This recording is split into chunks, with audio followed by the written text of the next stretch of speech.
David Pembroke from Content Group, and a question, Darren, to you. As a marketing management consultant here in Australia and also into Asia, can you offer some observations as to the maturity of the industry of content marketing as it relates to all of the various areas of the advertising industry?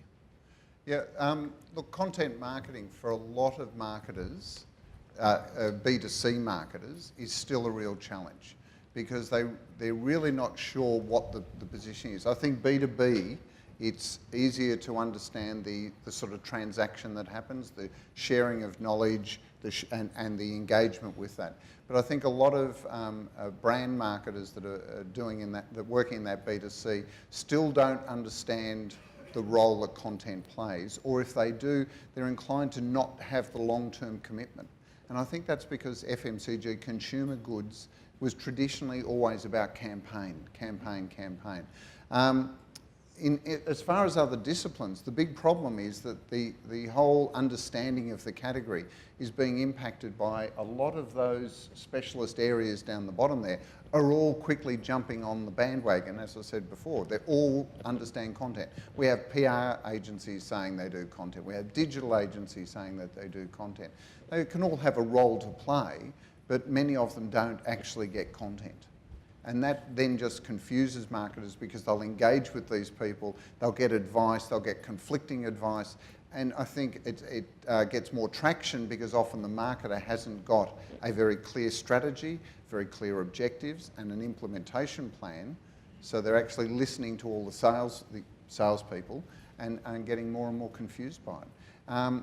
As far as Australia versus New Zealand versus Southeast Asia or Asia, content works in every market. You just have to be aware of creating content specifically to that audience. You know, one of the reasons we immediately, for Asia, created a Chinese version of our website.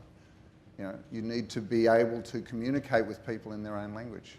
Great quote. You know, you talk to someone and it goes to their head. Talk to them in their language, it goes to their heart. I think that's a great way to think about it. I'll add as I walk. I'll add to that as well and just say I think marketers are still stuck in the reach and circulation mindset. So it's very much, you know, cirque for magazine was 50,000. So I put some content out there and it gets to my 1 million fans. Actually only gets to 10,000 fans, whatever.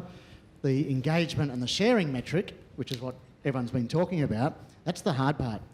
How do you build an engagement metric and a rationale to measure that back to sales? I think that's the thing we've all been grappling with over the last 3, 4, 5 years, to build an engagement index and map that back to a sales type index. So you're coming from two totally different sides of the coin. I think that's been the confusion for marketers. Sorry, my time's up.